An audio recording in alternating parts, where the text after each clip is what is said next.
Hi, everyone, and welcome to Catalysts for Change, the show where we explore the stories, strategies, and turning points of leaders driving meaningful impact in their communities and across the country. I'm Adam Lister, and I'm so glad you're here. Today's guest is a sixth-generation Nashvillian, a visionary banking executive, and someone who's never shied away from the hard work of building everything from companies to culture to trust. Harry Allen helped launch Studio Bank, one of the most successful new banks in the South, and now serves as the Chief Financial Officer for Belmont University. What makes Harry's story stand out isn't just what he's built, but how. He leads through relationship capital, clarity of mission, and an honest pursuit of impact over recognition. He's said before that nearly nothing has gone as he's expected, and yet the results have shaped a city for generations to come.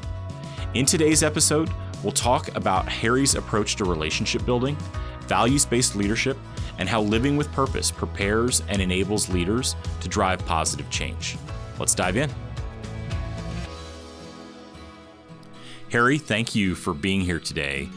There is hardly an aspect of Davidson County that you have not influenced. Oh, wow. When I talk about you to people, I often refer to you as Mr. Nashville. But for the listeners who may not know you, can you share a little bit about who you are and why you think so much of your professional career has overlapped with making Nashville better? Sure. First of all, thank you for having me. And, I'll own the title of Mr. Nashville, sure. I am a sixth generation Nashvillian, actually. I used to say fifth generation, and my mom discovered one more on her side. That's so cool. Of the family. And this is the place where I was born and where I chose to continue to serve, build a career, raise a family.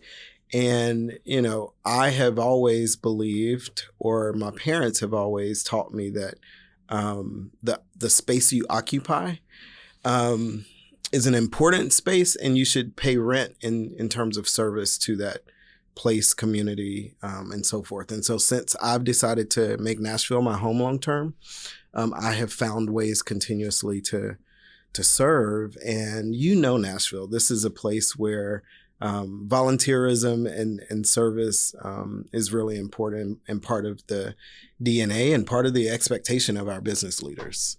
So I've played into that for sure. You have built a career around trust and relationships and strategy. But I'm curious, where did that foundation begin for you?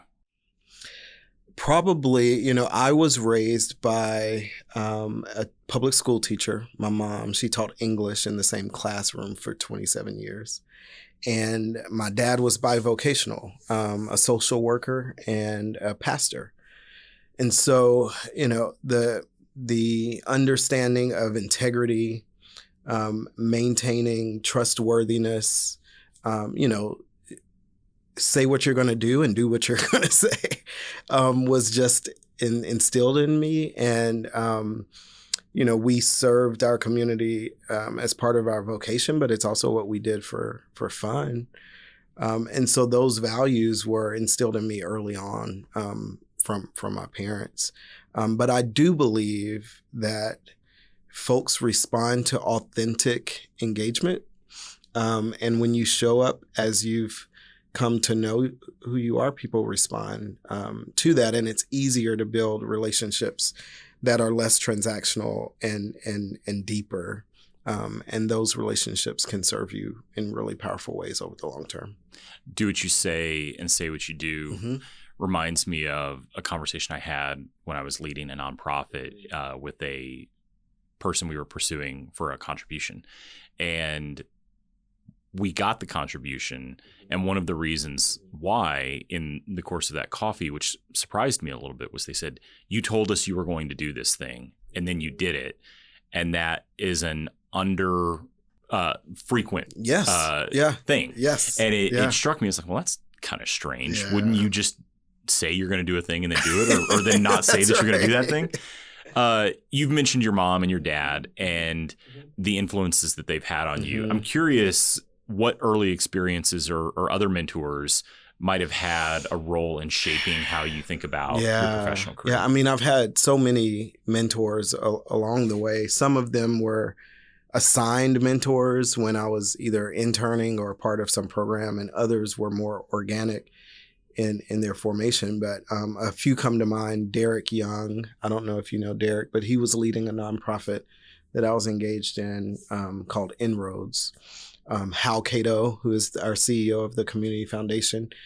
I first met Hal when I was 18 years old, when he was at Oasis Center as CEO. And is someone who authentically lives out his life in very powerful ways. And then there are business mentors and entrepreneurs that have helped shape my leadership approach and so forth. But yeah, I mean, none of us makes it anywhere far alone. And there's been plenty of people putting wind in my sails along the way. I often think leaders struggle with imposter syndrome or perfectionism or both, at least the good ones, in my opinion. Is that something you've struggled with? And if so, how did it affect how you led earlier in your career? Yeah. So imposter syndrome, not so much, but perfectionism for sure. So when I was in first grade, I made a B on my report card. And because my mom was a teacher, I had access to the teacher directory. And so I promptly looked my teacher's number up in the teacher directory and called her and said she made a mistake on my report card. Because I don't make B's, I make A's. And she asked to speak to my mom. And after she had told me, I didn't give you a B, you earned a B. And that was like an early lesson. But even then, I didn't get it at 6 years old.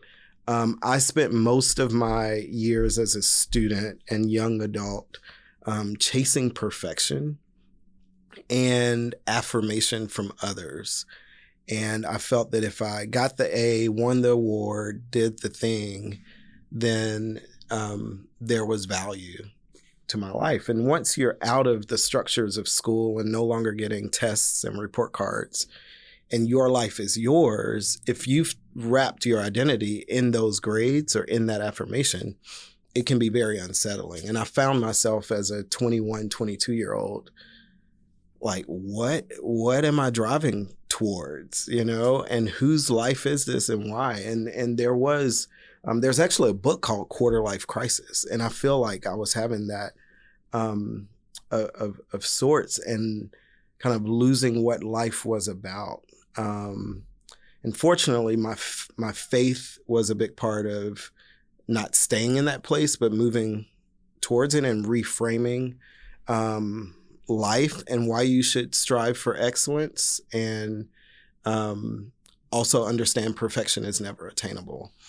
And so I started to lead differently. I still have had, success as many people would define it. But the motivation for why I'm driven to succeed is very different from when I was much younger. Yeah. I want to go back to the founding of Studio Bank. What was the spark behind that vision? And how did you know Nashville was ready for something new in an old industry? So the spark may have been temporary insanity. No, I never considered entrepreneurship as a path for me. I was a banker. Bankers literally are paid to mitigate risks, not take them. So for me, the spark was Aaron Dorn, who is the CEO of Studio Bank, and we had worked together at Avenue Bank. When he pitched the idea, I said no initially. And then a couple of weeks later, I circled back. For me, it goes back to serving Nashville and being driven to make an impact. I understood the role that a community bank and bankers who are engaged in their communities can have.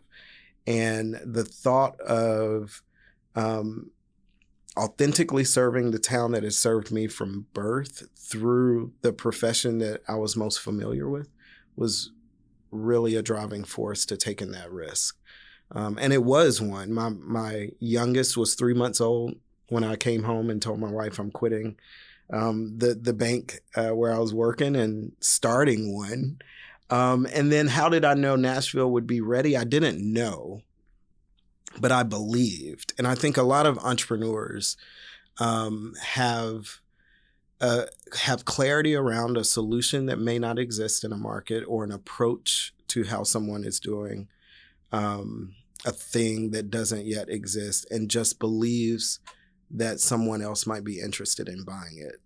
And we started the bank with individual conversations with folks in town saying, here's how we think Nashville's next community bank could be built, and how it could show up in a community, and the change that can happen.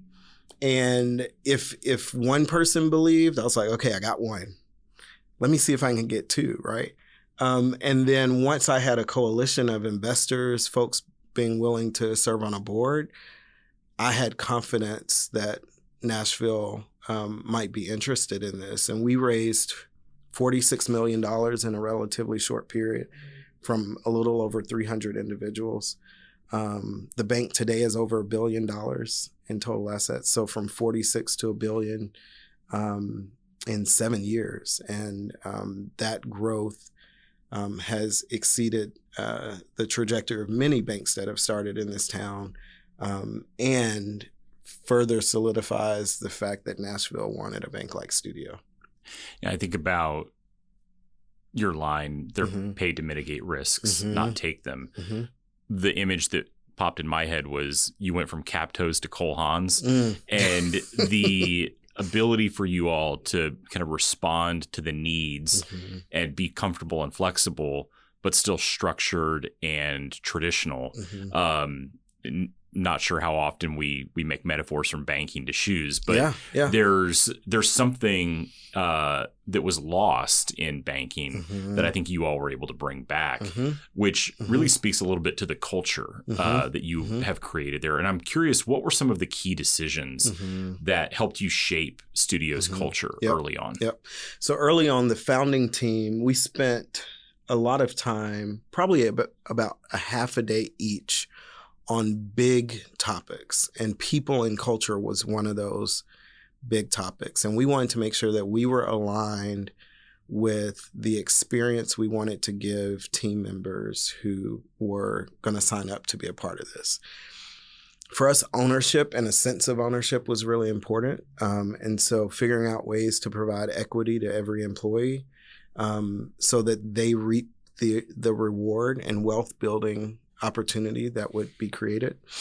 Having a culture where there's an expectation that employees don't just benefit from the structured opportunities we provide, but that they also contribute to the culture as well. Recognizing that we were embarking on an entrepreneurial venture where every thought, every idea, like if you see a process that could be tweaked, like we wanted to create safety for our employees to share those ideas and contribute as much as possible, bringing their whole self to it.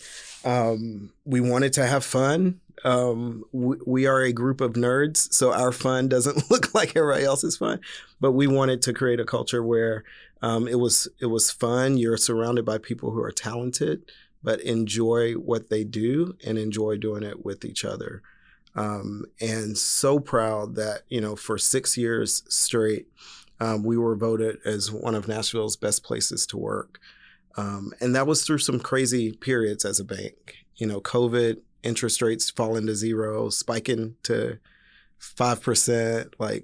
It's been a wild ride, but we've proven resilient and cohesive at every turn. On that subject, you've led through some pretty wild moments, from COVID to economic uncertainty, not just launching the bank, but also growing it through those phases.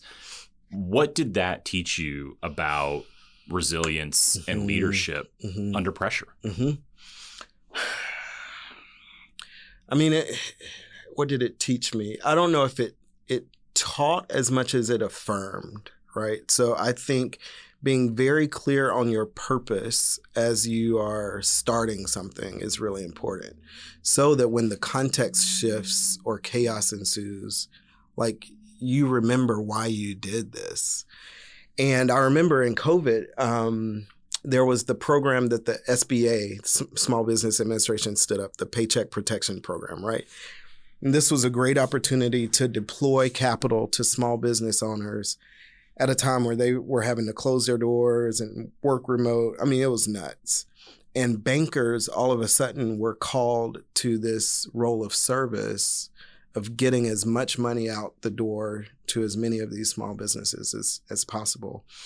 And because we were clear on our purpose, we knew it would be hard for a bank that was 18 months old to participate. We had never originated an SBA loan. The SBA didn't know who we were at the time, nor did we have team members who had that expertise of working with their systems and so forth. But we raised our hand. We said our community and not just our clients, but even businesses we weren't servicing were going to need our support. And, we worked nonstop, overtime, and no employee complained. Actually, our team was, at one point, I saw wine and cupcakes in the boardroom as they were processing PPP loans for people and sending videos of the approval, to clients and really making it fun. And it's like, we can't administer vaccines. We're not sewing masks, but this is something that we can do. And there were no excuses or frustrations or complaints. We were happy to do it because we knew that we had created this bank to serve small businesses, and here's a moment where we can stand up and serve. Yeah, I love the framing of what seems like a generally pretty standard way of engaging in business. An SBA loan is not a novel concept during a novel period of time, but it was a novel way for you all to think about your work and to frame it as this is a service we could provide for Nashville. I'd not thought about that before. That's a really cool way to think about doing the thing that falls within your otherwise normal course of business, but seeing it as an essential role for the city. Yeah. And peer bankers, at other institutions were just stressed and complaining all the time. and I think it was just, how we framed the work for ourselves that actually motivated us to do it. I can't remember the number offhand. I want to say in that first round, we deployed $51 million in SBA PPP loans, and the average loan amount was $70,000. So these were truly, loans to small businesses in our community, and something that we're really, really proud of. Yeah. That's amazing. Yeah. You shocked many people in Nashville a while ago when you announced that you were leaving Studio Bank, a bank that you helped to found, to go to Belmont University to serve as its chief financial officer. You're a graduate. Myself too. Right. And hopefully your wife had a little bit more. She's used to me at this point. Your children weren't 3 months old. That's right. What drew you back to Belmont, and how did you think about the transition from private banking to higher education finance? Yeah. So, I did shock several people in the community with the announcement. But many more folks were not surprised at all. I never left Belmont. So I went to Belmont for undergrad and my graduate degree. And after I graduated with my MBA, served on the alumni board for a couple of years, and had been a trustee for the last 8 years. At the time that the current CFO, announced his retirement, I was vice chairman of the board, was asked to participate in the search, and that led to an opportunity to serve my alma mater and an institution that I had served for the last 24 years. And so it was a coming home of sorts, and folks who knew me and knew my love for Belmont were like, oh my gosh, like this makes perfect sense. But I never dreamed of starting a bank. I never dreamed of leaving a company that I co-founded to be the CFO of Belmont University and work in higher education. So, how did I come to agree that this move made sense for me? Similar to banking, I think higher education is ripe for disruption. And I believe that the leadership of Belmont University, I think our placement and programming make our institution ripe for reimagining how higher education specifically, is delivered. And that's really interesting to me. Being the child of an educator and someone who's served the university for so long. So if I can be a chief steward of an institution that has given me so much, and a dreamer, and help them reimagine higher education in a moment when 18-year-olds are questioning the value of a traditional four-year degree, why not? And the bonus was the bank elected me vice chairman of its board of directors. And so I get to continue to be a part of the company that I helped found. And yes, so I had to say yes. Like it all made sense at the end of the day for me. And almost a year in, I can say it has delivered on every expectation and is so very much fun. That's great. I have had the opportunity to participate in several community events that Belmont has hosted over the last few years. And it is a campus and a school that you can tell has made an intentional decision over the last few years to invite the community back to their campus. For sure.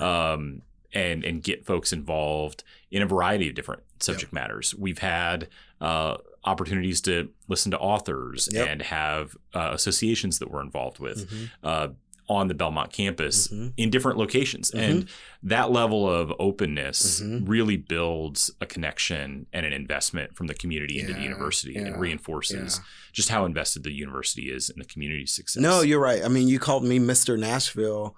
People refer to Belmont as Nashville's university in a lot of ways. And even our physical plant faces toward the city, out toward the city versus in towards the center of campus. And that's intentional. We want to be a part of solving the world's challenges and partnering with the communities where we're placed. And our success has been tied to Nashville's growth and success in very symbiotic ways, and that hasn't been by accident. So you stepped into this role following a person who had served in it for decades. Yes. What was your approach to building trust while bringing your own leadership style to chief financial officer? Yeah, that's a great question. Yeah, the former CFO had been there almost 30 years.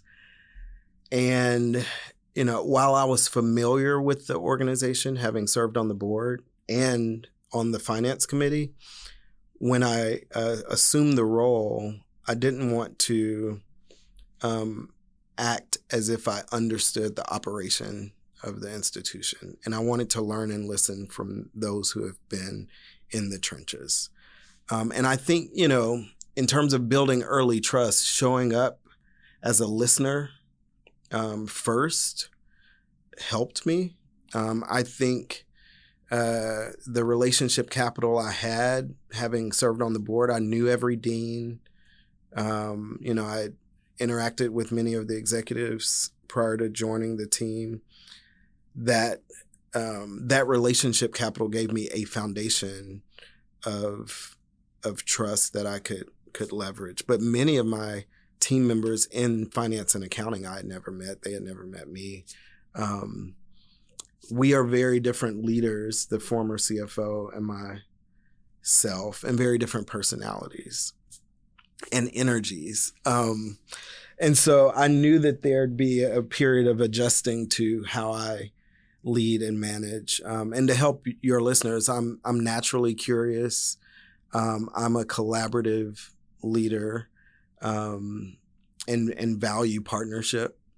I don't want to make every decision alone, but if I have to make a decision, in a critical moment, I will. But I want to know from those who are in the trenches what their perspectives are. And I got the sense early on that I was asking some folks opinions where they have never been asked before. And that's been really fun to unlock potential within a team that didn't know it existed. Belmont's mission centers around developing diverse leaders of purpose and wisdom.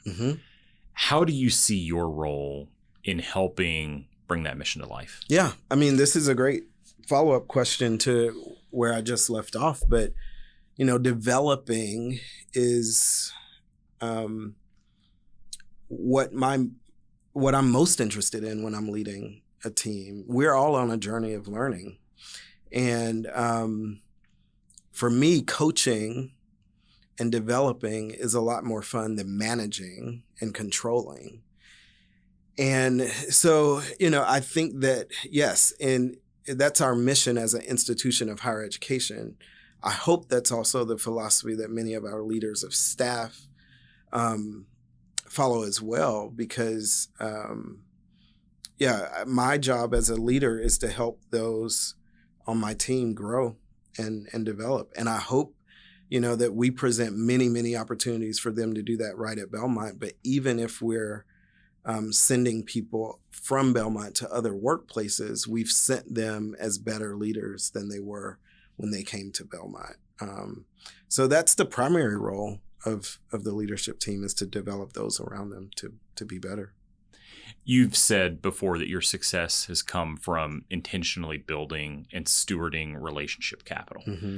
You've also spoken about chasing impact and not trophies. It's a powerful perspective, particularly in a city and in a culture where, candidly, in an industry, banking and higher education, where recognition can be a shiny lure. How do you define relationship capital, and how do you build it with intentionality?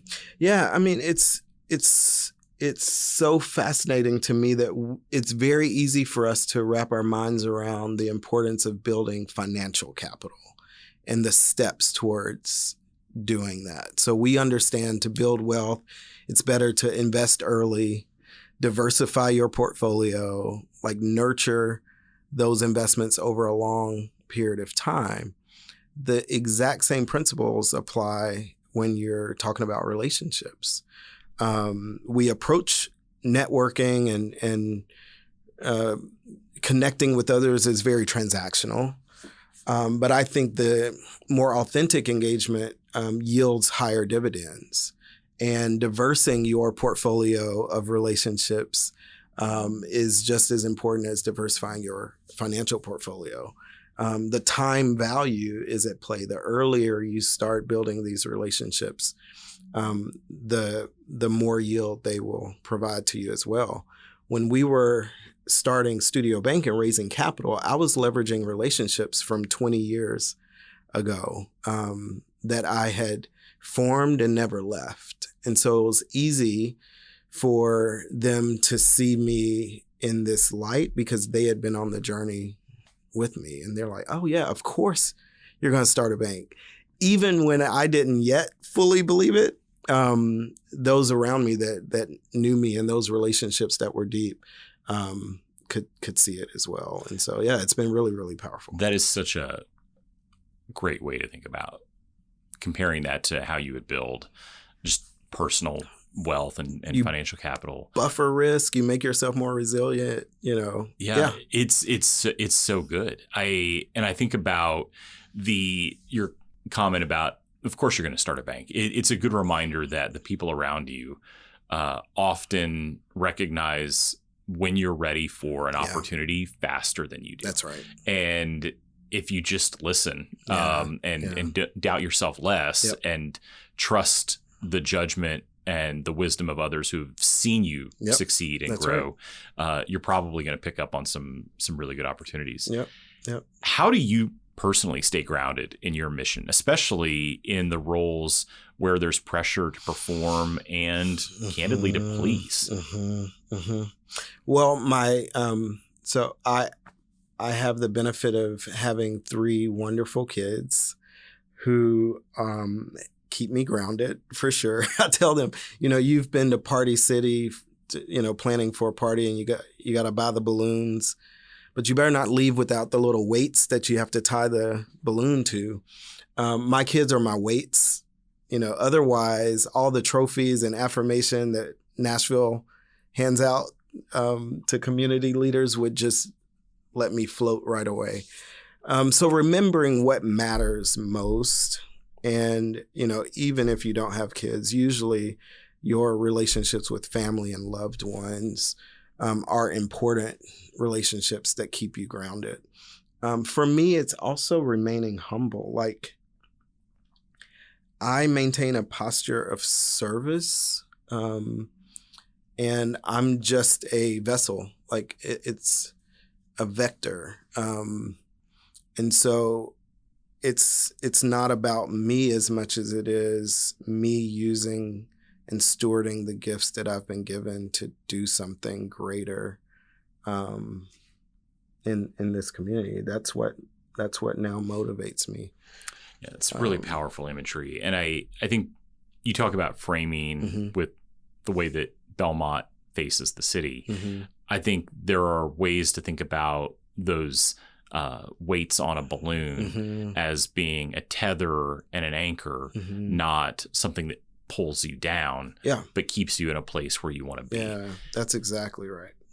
You've said before that people have more in common than they have in difference, and that there's more there between folks that keep them aligned around values and beliefs than what really separates them.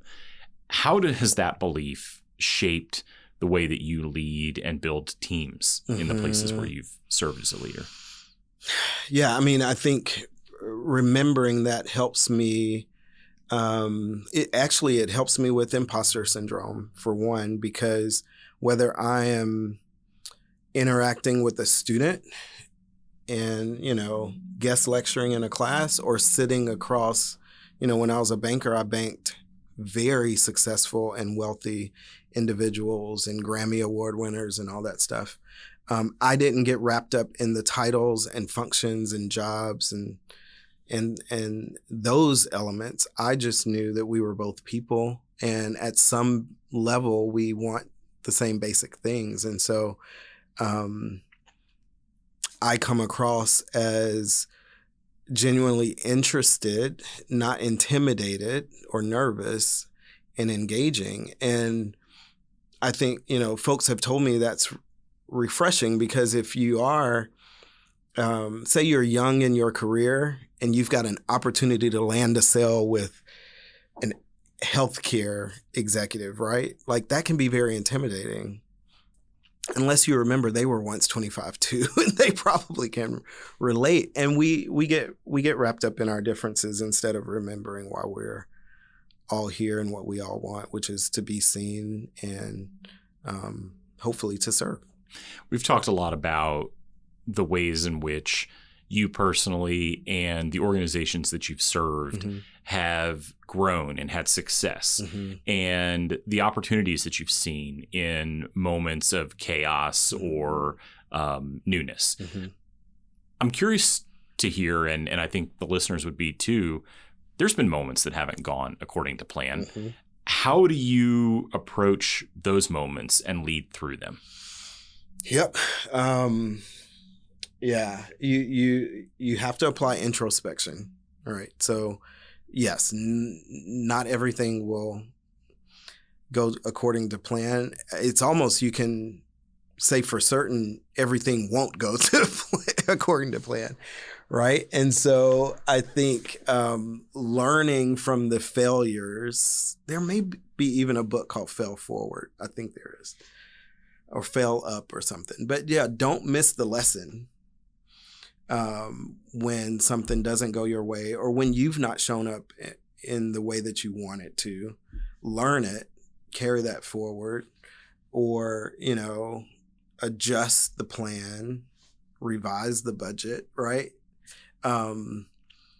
Iterative, adaptive, situational leadership is what is required today, because the rate of change is impossible to manage. And change management is less important than change leadership these days, because it's going to happen. And so building teams that are diverse and well qualified to iterate and be resilient is key to being successful in this current context. Yeah, I think your point about it's not a matter of if things go wrong, but they tend to go different from the plan, which is different than going wrong, but different from the plan is usually the norm.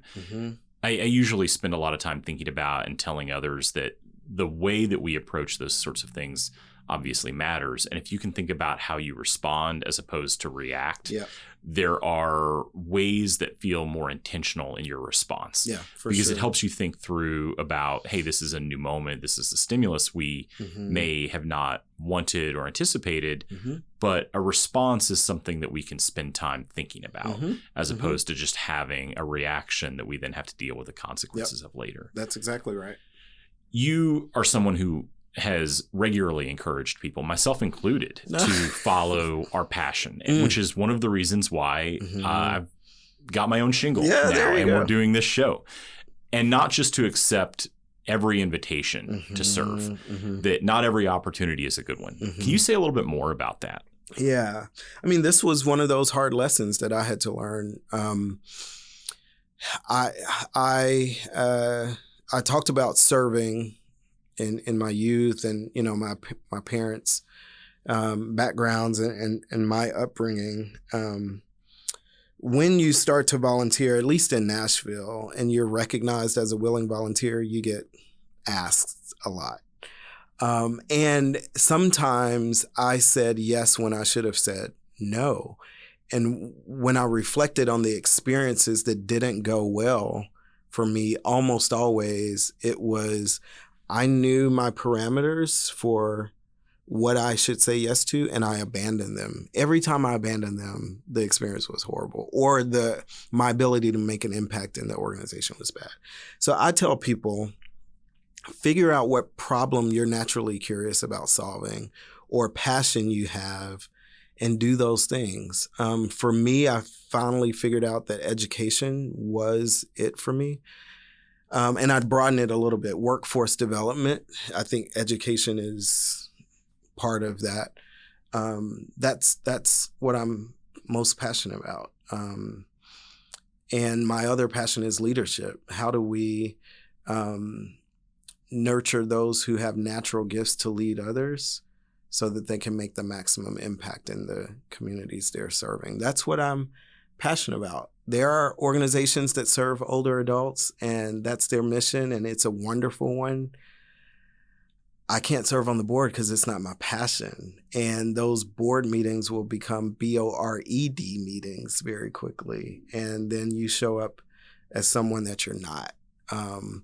And so, yeah, don't be flattered by the ask, because there are some really powerful people that will ask you to do things that look great on the surface, but if they're not authentic to what you're interested in solving or what your passion is, don't do it.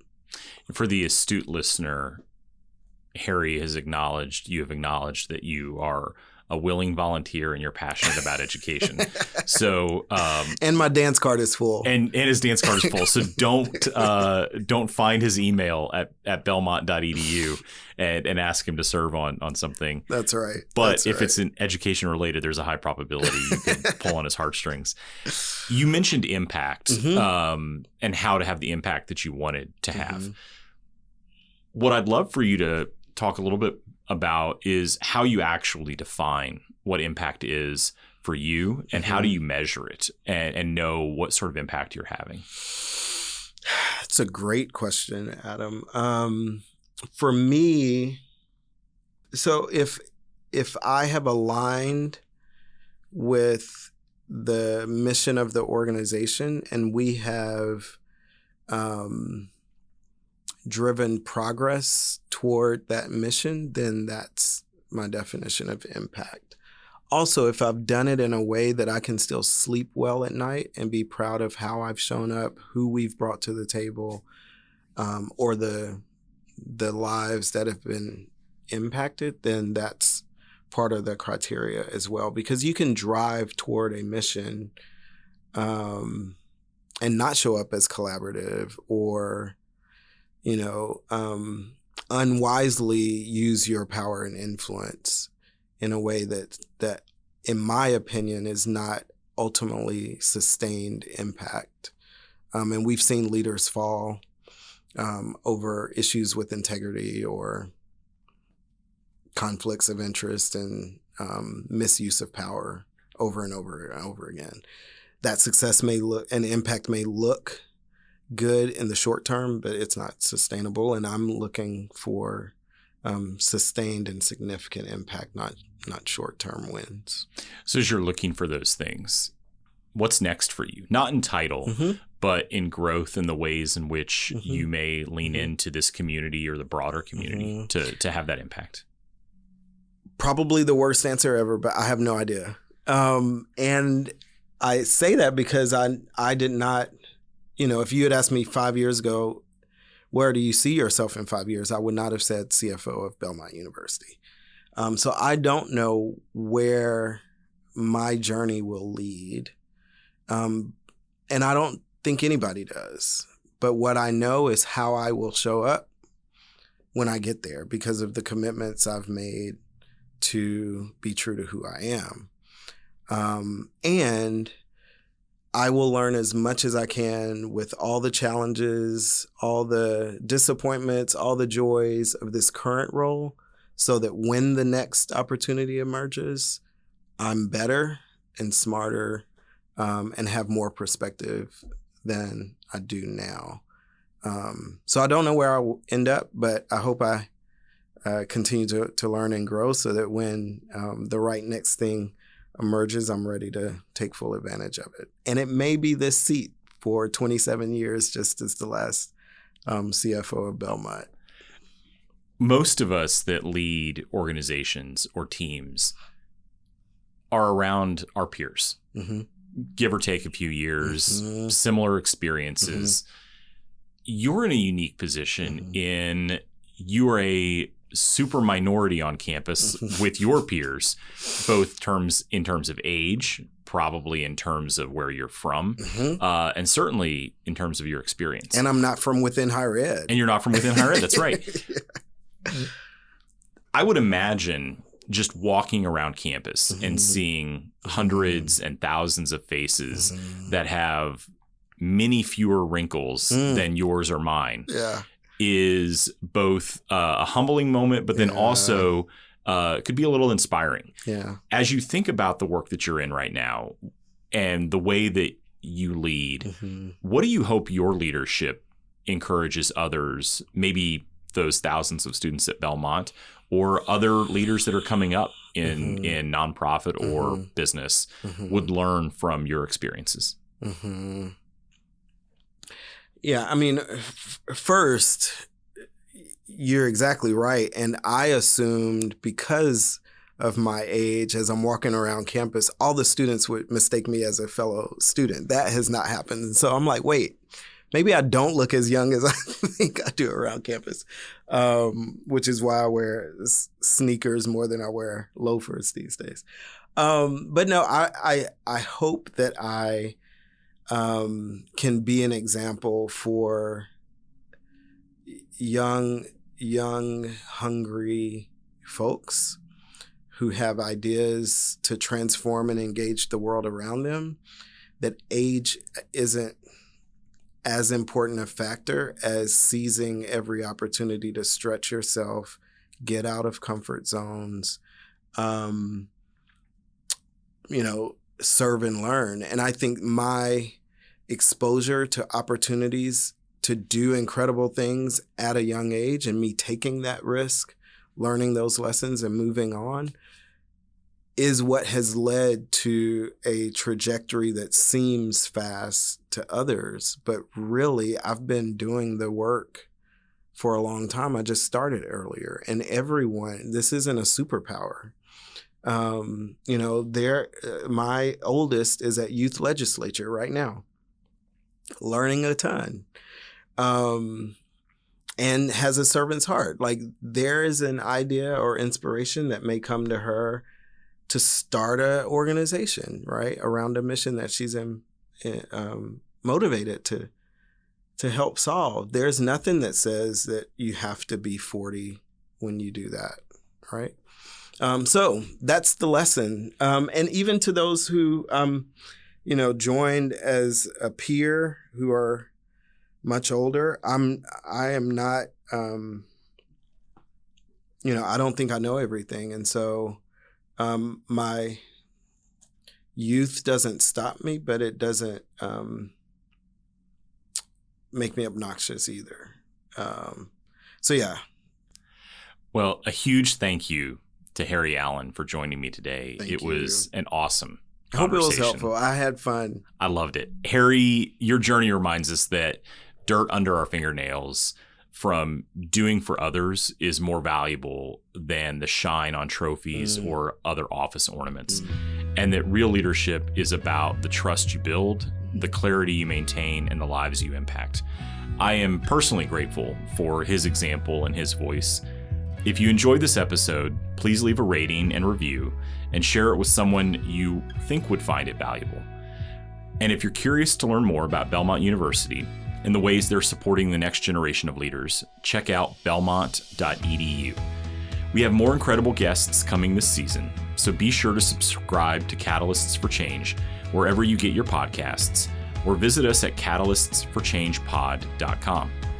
Thanks again for listening to Catalysts for Change, brought to you in part by the Southern Research Collaborative. Until next time, I'm Adam Lister, and I'll see you soon.